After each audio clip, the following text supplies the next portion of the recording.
Genesis chapter 17. When Avram was 99 years old, Adonai appeared to Avram and said to him, I am El Shaddai, God Almighty. Walk in my presence and be pure-hearted. I will make my covenant between me and you, and I will increase your numbers greatly. Avram fell on his face, and God continued speaking with him. As for me, this is my covenant with you. You will be the father of many nations. Your name will no longer be Avram, exalted father, but your name will be Avraham, father of many, because I have made you the father of many nations. I will cause you to be very fruitful. I will make nations of you. Kings will descend from you.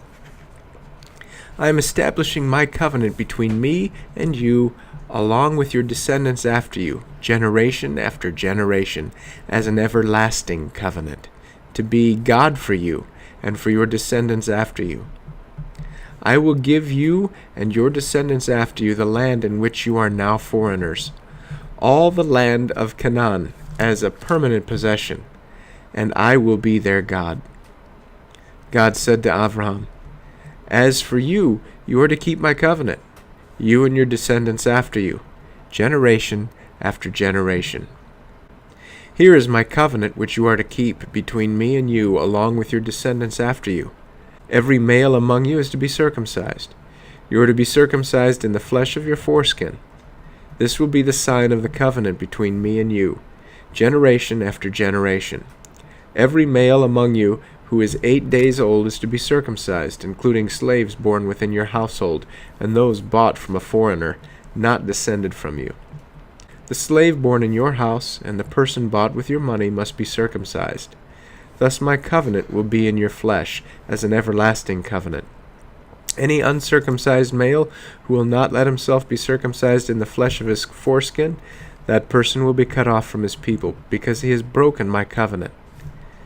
God said to Abraham, As for Sarai, your wife, you are not to call her Sarai, mockery. Her name is Sarah, princess. I will bless her. Moreover, I will give you a son by her. Truly, I will bless her. She will be the mother of nations. Kings of people will come from her.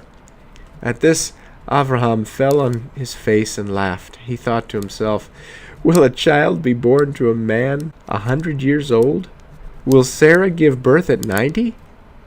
Abraham said to God, If only Ishmael could live in your presence. God answered, No, but Sarah, your wife, will bear you a son, and you are to call him Yitzchak, laughter.